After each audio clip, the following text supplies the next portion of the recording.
Chers amis, bonjour à tous. Bienvenue à ce rendez-vous extraordinaire. Et déjà, je vous souhaite une très bonne fête de la Divine Miséricorde, puisqu'elle sera célébrée dans quelques heures. Cette année, nous avons voulu réfléchir sur la thématique « Jésus, j'ai confiance en toi ». En fait, c'est une prière. C'est une prière. « Jésus, j'ai confiance en toi », comme vous voyez sur ce tableau derrière moi. Il est bon de commencer par l'origine de cette prière. D'où vient-elle? Saint Faustine, secrétaire et apôtre de la Divine Miséricorde, nous n'allons pas faire sa biographie ce soir, enfin aujourd'hui. Apôtre de la Divine Miséricorde a reçu cette prière lors d'une apparition de Jésus. C'était le dimanche 22 février 1931. Jésus miséricordieux lui apparaît alors pour la première fois et lui demande de peindre le tableau du Christ miséricordieux que nous avons vu. Il est bon de relever que la vénération de ce tableau est la première des 5 formes de la dévotion à la Divine Miséricorde. C'est la toute première, sur le plan historique et même sur le plan chronologique, si je puis dire. C'est la première dévotion donc. Et voici ce que Jésus dit en substance à sa servante, à sa secrétaire, sœur Faustine, ce soir-là. Peins un tableau selon le modèle que tu vois avec l'inscription « Jésus, j'ai confiance en toi ». Je désire que l'on honore ce tableau, d'abord dans votre chapelle, puis dans le monde entier. Je promets que l'âme qui honorera ce tableau ne sera pas perdue. Je lui promets aussi la victoire sur ses ennemis d'ici-bas, spécialement à l'heure de la mort. Moi-même, je la défendrai comme ma propre gloire. Je désire aussi que les prêtres proclament ma grande miséricorde envers les âmes pécheresses. Voilà en substance ce que Jésus a révélé à sa servante sœur Faustine le soir du 22 février 1931. Il y a 2 choses, à mon avis, qu'il faudrait relever. La première, c'est que cette apparition est le point de départ de la mission prophétique de sœur Faustine. C'est la première étape. C'est la première mission prophétique de sœur Faustine. Deuxièmement, on peut dire, en faisant allusion au jour de l'apparition, que ce n'était pas quand même anodin. Jésus apparaît un dimanche. Il apparaît un dimanche, vous savez que le dimanche, c'est le jour de la résurrection. C'est le jour de la manifestation de la toute-puissance, de la miséricorde de Dieu sur la mort et sur le péché. C'est le jour où le Christ manifeste que sa miséricorde est au-delà de l'animosité de l'homme, de la cruauté de l'humanité qui l'a conduit à la croix, puis à la mort. Et ce dimanche, ce n'est pas n'importe quel dimanche, c'est le 22 février. Et à mon avis, le 22 février, vous savez que nous fêtons le 22 février la chair de Saint-Pierre. À mon avis, Jésus, en choisissant ce jour et cette date, veut faire un clin d'œil au pape. Et à travers le pape à toute l'église, évidemment, qui est l'église qui est destinataire, privilégiée de la miséricorde de Dieu, car il a aimé et s'est livré pour elle. L'église est aussi dispensatrice de la miséricorde de Dieu pour le monde entier, en faveur du monde. Voilà, à mon avis, les traits qu'on peut ressortir de cette apparition du 22 février 1931. Maintenant, essayons de voir dans cette prière, Jésus, j'ai confiance en toi. Essayons d'abord de voir les mots-clés. Et les mots-clés, à mon avis, il y en a deux. C'est Jésus, évidemment, et confiance. Concernant, que signifie le nom de Jésus? Tout d'abord, nous savons que le nom de Jésus vient du ciel. C'est l'ange Gabriel qui le transmet à la Vierge Marie en ces termes. Voici que tu vas concevoir et enfanter un fils, tu lui donneras le nom de Jésus. Et cela, on peut le trouver dans Luc 1, 31. Deuxièmement, on peut dire le mot Jésus est la forme latine du grec Jesus, qui à son tour est la translittération de l'hébreu Yeshua ou Yoshua, qui signifie littéralement Dieu est le salut ou alors Dieu sauve. Le nom de Jésus exprime ainsi à la fois deux choses. D'abord son identité et sa mission. Selon le catéchisme en son numéro 432, le nom de Jésus signifie que le nom même de Dieu est présent en la personne de son Fils fait homme pour la rédemption universelle et définitive des païens. Il est le nom divin qui seul apporte le salut et il peut désormais être invoqué de tous car il s'est uni à tous les hommes par le mystère de l'incarnation de telle sorte qu'il n'y a sous le ciel d'autres noms donnés aux hommes par lesquels nous puissions être sauvés. Actes chapitre 4 verset 12. Frères et sœurs, ça veut simplement dire que le nom de Jésus en soi est une prière. Le nom de Jésus en soi est source de salut. Dit Jésus, en même temps que je confesse sa divinité, en même temps que j'attire sur moi son salut. Je confesse qu'il est mon rédempteur. Dieu sauve. Il est dit en Jean chapitre 3 verset 16, Dieu a tant aimé le monde qu'il a envoyé son Fils unique afin que quiconque croit en lui ne périsse pas mais qu'il ait la vie éternelle. Dans le nom de Jésus est contenu toute l'économie, la synthèse de l'économie divine.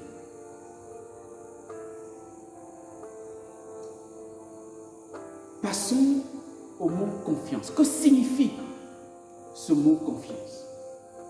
La confiance renvoie à l'idée que l'on peut se fier à quelqu'un ou à quelque chose.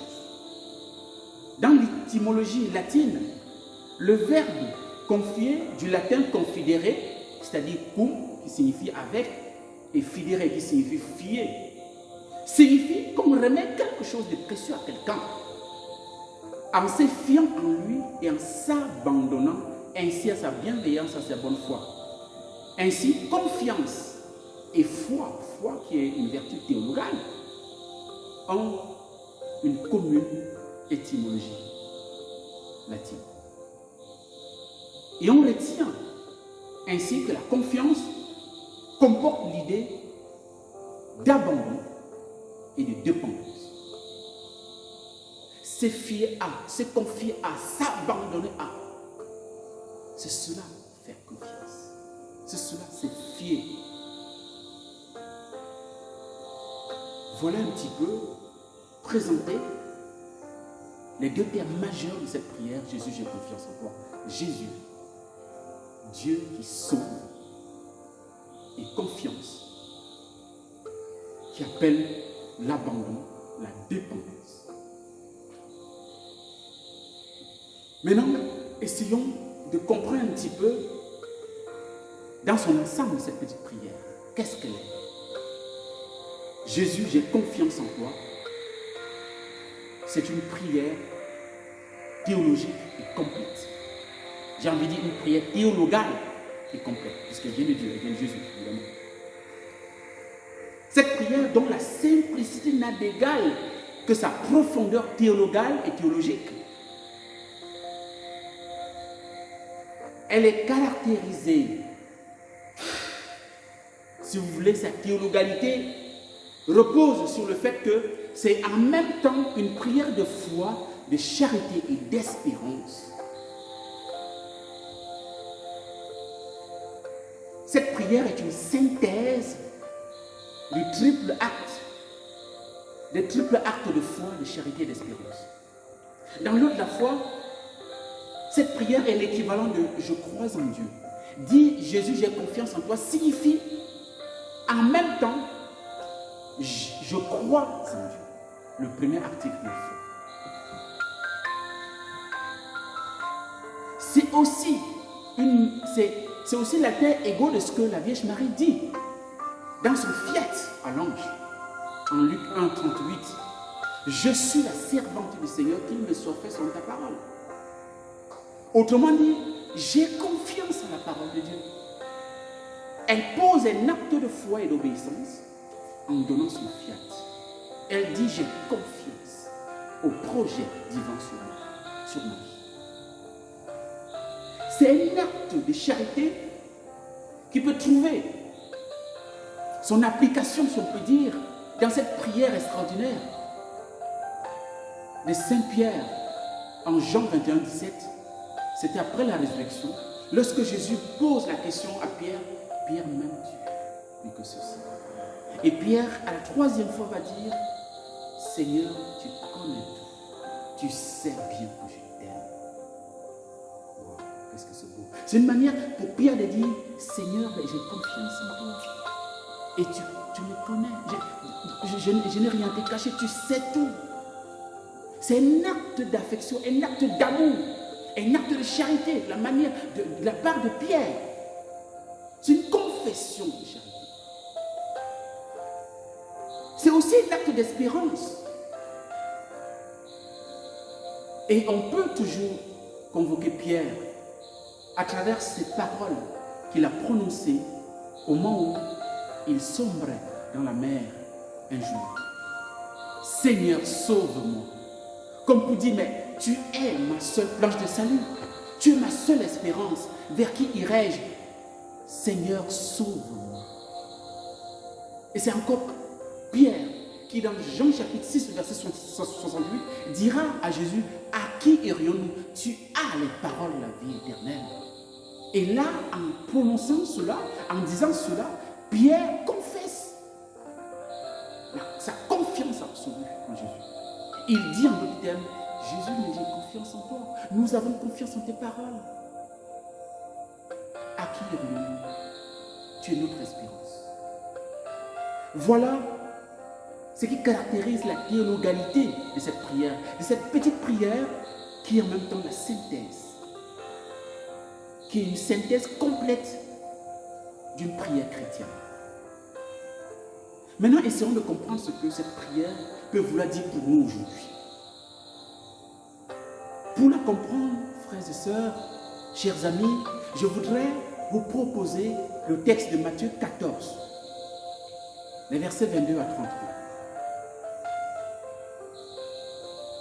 Aussitôt, Jésus obligea les disciples à monter dans la barque et à le précéder sur l'autre rive, pendant qu'il renverrait les foules. Quand il les eut renvoyés, il gravit la montagne à l'écart pour prier. Le soir venu, il était là seul. La barque était déjà à une bonne distance de la terre. Elle était battue par les vagues, car le vent était contraire. Vers la fin de la nuit, Jésus vint vers eux en marchant sur la mer. En le voyant marcher sur la mer, les disciples furent bouleversés. Ils dirent, c'est un fantôme. Pris de peur, ils se mirent à crier. Mais aussitôt Jésus leur parla, confiance, c'est moi, n'ayez plus peur. Pierre prit alors la parole. Seigneur, si c'est bien toi, ordonne-moi de venir vers toi sur les eaux. Jésus lui dit, viens. Pierre descendit de la barque et marcha sur les eaux pour aller vers Jésus. Mais voyant la force du vent, il eut peur et, comme il commençait à enfoncer, il cria, Seigneur, sauve-moi. Aussitôt, Jésus étendit la main, le saisit et lui dit, homme de peu de foi, pourquoi as-tu douté? Et quand ils furent montés dans la barque, le vent tomba. Alors ceux qui étaient dans la barque se prosternèrent devant lui et lui dirent, vraiment tu es le Fils de Dieu.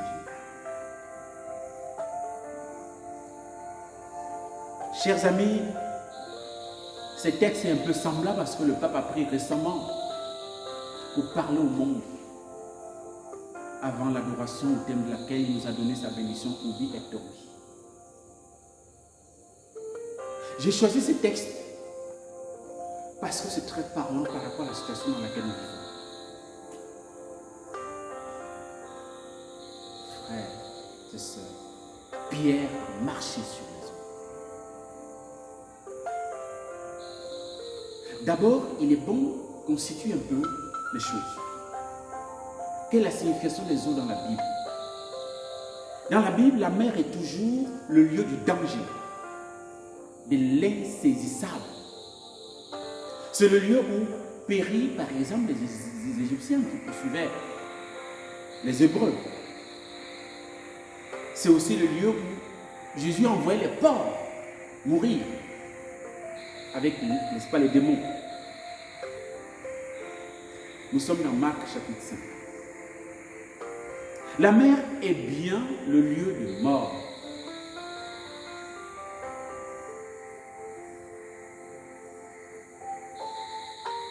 Mais traverser la mer signifie passer donc de la mort à la vie. C'est le mystère pascal. C'est passer du vendredi saint à la résurrection, au dimanche de la résurrection. C'est le mystère dans lequel nous sommes. Nous sommes dans l'octave du Pâques. Nous sommes dans la résurrection, dans la mouvance de la victoire du Christ. Jésus a passé la mort. Et Jésus nous invite cette année, à travers la fête de la Divine Miséricorde, à passer la mort, à marcher sur les eaux. Nous sommes en proie cette année, frères et sœurs, à une pandémie mondiale, Covid-19. Voilà notre mère aujourd'hui. Voilà les eaux qui nous paralysent.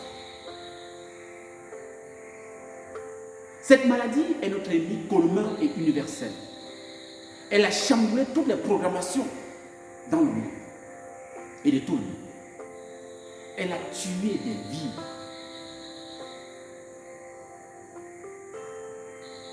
Cette pandémie semble dicter sa loi, d'où le confinement quasi général dans le monde.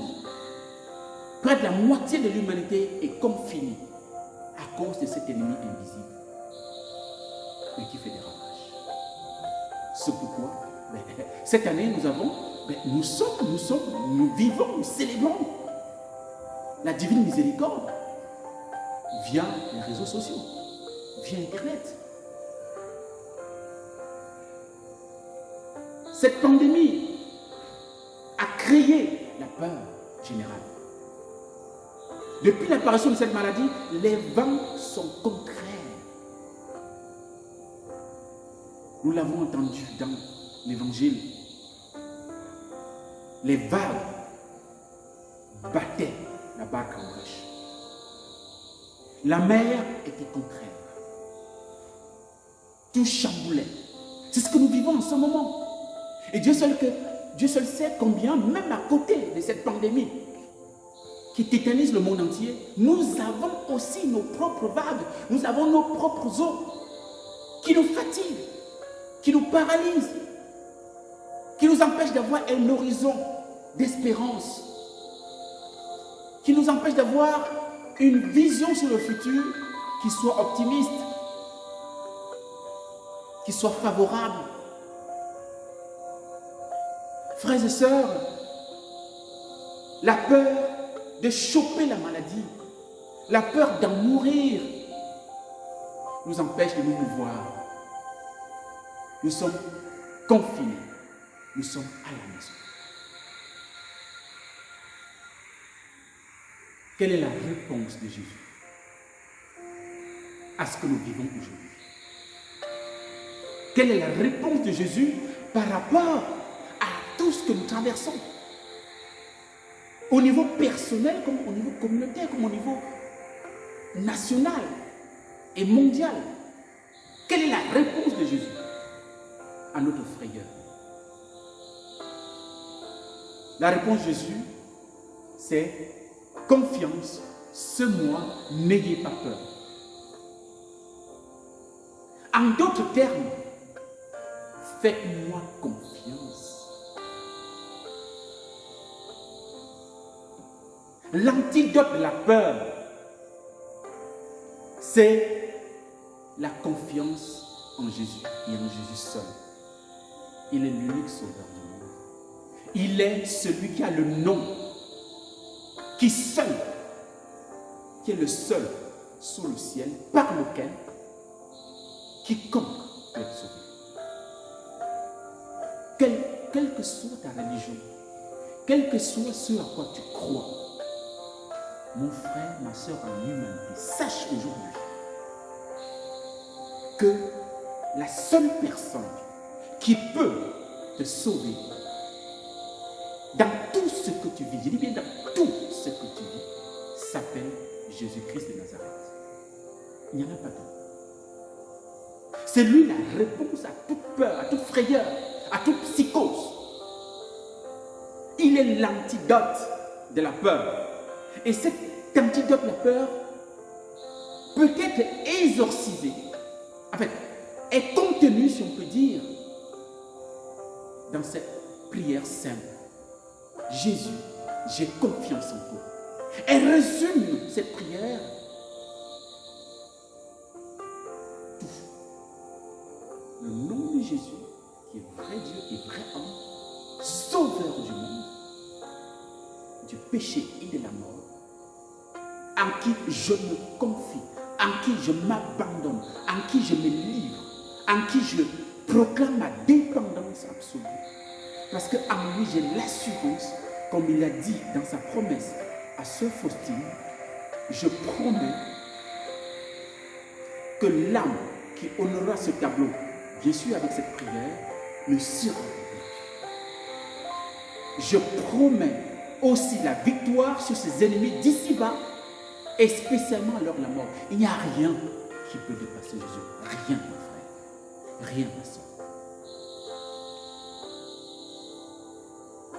C'est l'expérience qu'a faite Pierre. Pierre est un témoignage vivant de la véracité de cette prière. Jésus, j'ai confiance en toi. Qu'est-ce qui se passe? Pierre formule cette demande, qui est une prière aussi. Seigneur, nous l'avons entendu, hein? Seigneur, si c'est bien toi, ordonne-moi de venir vers toi sur les eaux. Qu'est-ce que c'est dingue? Pierre a osé dire ça. Et Jésus, en retour, dit, viens. Pierre a marché sur les eaux. Pierre est descendu de la barque. Il a marché sur les eaux en direction de Jésus.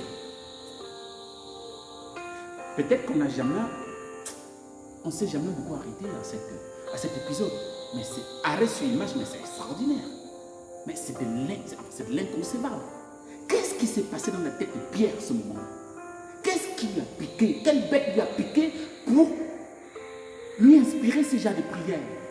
Que Jésus a exaucé. Viens. Et Pierre a marché sur les eaux. Que Jésus marche sur les eaux, bon, il n'y a pas de souci. Il est Dieu. Il est vrai Dieu, vrai homme. On peut comprendre. Mais que Pierre, un être humain comme vous et moi, marche sur les eaux, il y a un problème. Pourquoi? Parce qu'il a fait confiance folle à la parole de Jésus. Il a entendu, viens.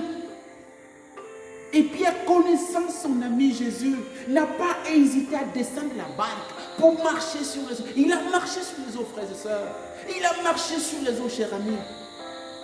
Il n'a pas réfléchi, et ci, et ça. Il n'a pas réfléchi. Il est descendu de la barque, il a marché sur les eaux. Pierre nous enseigne aujourd'hui que voilà le secret de la réussite. Voilà le secret de notre rédemption. Voilà le secret de notre délivrance. Jésus, j'ai confiance en toi. Tu ne peux pas me mentir, tu ne peux ni te tromper, ni me tromper, parce que tu es mon Seigneur et mon Dieu. Tu es venu pour me sauver.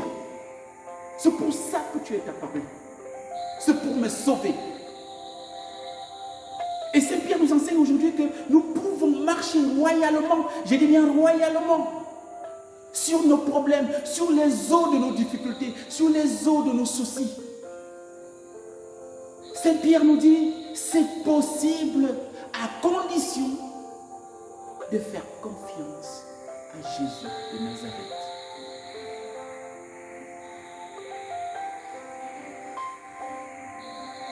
Frères et sœurs, c'est le secret. Il n'y en a pas deux. Jésus, j'ai confiance. Et je pense que cette thématique est prophétique. Le Seigneur a voulu que nous l'ayons cette année. Pourquoi? Lui seul sait. Et aujourd'hui, on essaie de comprendre que peut-être on essaie de comprendre. Il avait raison de nous inspirer ce thème-là. Jésus, j'ai confiance en toi. C'est l'heure d'avoir confiance en Jésus. C'est le moment pour le monde entier. Pas seulement pour toi et moi, mais pour le monde entier, pour chacun, même pour ton voisin, pour ton parent, pour n'importe qui. Dis-lui que son salut réside dans cette simple prière au contenu extraordinaire, inépuisable. Jésus, j'ai confiance en toi. Et sur ce, je voulais finir en vous proposant un texte du père Dolindo Vitolo, qui a vécu de 1882 à 1970. C'est un contemporain et un ami de Saint Padre Pio.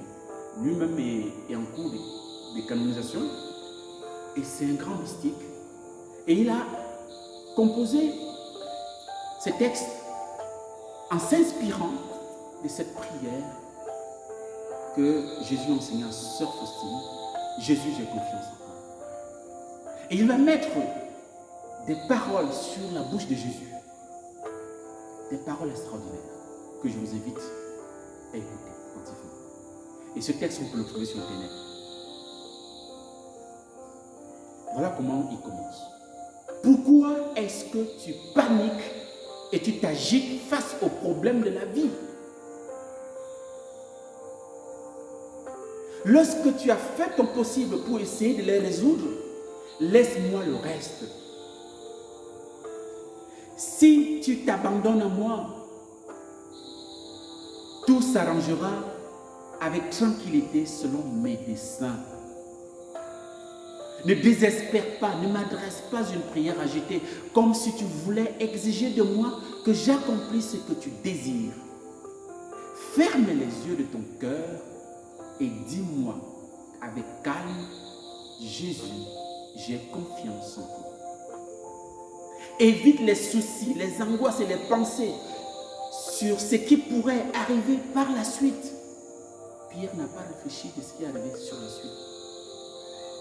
Il est descendu là-bas, il est parti. C'est après, quand il s'est mis à réfléchir sur qu'il y a le vent, il y a la mer agitée, et c'est là où il a commencé à sombrer. Jésus dit, évite les soucis, les angoisses et les pensées sur ce qui pourrait t'arriver, ce qui pourrait arriver par la suite. Ne piétine pas mes plans en essayant de réfléchir sur ce que je veux faire, ce que je ne veux pas faire, sur tel plan, sur tel autre. Laisse-moi être Dieu et agir avec liberté. Abandonne-toi à moi avec confiance. Repose-toi sur moi et laisse ton futur entre mes mains.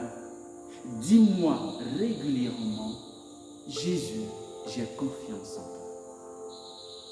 Ne sois pas comme le patient qui demande au docteur de le soigner, mais qui lui conseille comment s'y prendre. Laisse-toi porter sur mes mains. N'aie pas peur, moi je t'aime. Et si tu penses que les choses se sont empirées et compliquées malgré tes prières, continue à me faire confiance. Ferme les yeux de ton âme et aie confiance. Continue de me dire chaque jour, Jésus, j'ai confiance en toi. J'ai besoin de mains libres pour agir. Ne me les lie pas avec tes soucis inutiles. C'est ce que veut Satan, t'agiter, t'angoisser, t'enlever la paix. confie-toi seulement à moi. Alors, ne t'inquiète pas. Donne-moi toutes tes angoisses et dors tranquillement. Dis-moi toujours, Jésus, j'ai confiance en toi. Et tu verras de grands miracles. Je te le promets. Par mon amour, souviens-toi toujours, fais-moi confiance. Chers amis, nous sommes arrivés au terme de notre enseignement sur cette thématique, sur cette prière. Jésus, j'ai confiance en toi. Et le Seigneur nous invite, comme Pierre, à lui faire confiance. Si nous voulons les miracles dans notre vie, si nous voulons marcher sur nos problèmes, si nous voulons dominer tous nos soucis, ne cessons jamais de fixer notre regard sur Jésus. Souvenons-nous que Pierre a marché sur l'eau parce qu'il allait vers Jésus, parce qu'il regardait Jésus. Il ne s'est pas trompé ici. Et tant qu'il regardait Jésus, il a marché sur les eaux. C'est lorsqu'il s'en est détourné qu'il s'est rendu compte et qu'il a commencé à s'enfoncer. Et il a crié vers Jésus, sauve-moi. Chers amis, faisons confiance à Jésus. Et dites avec moi pour finir cette prière à la fois simple, profonde, complète. Jésus, j'ai confiance en toi. Jésus, j'ai confiance en toi.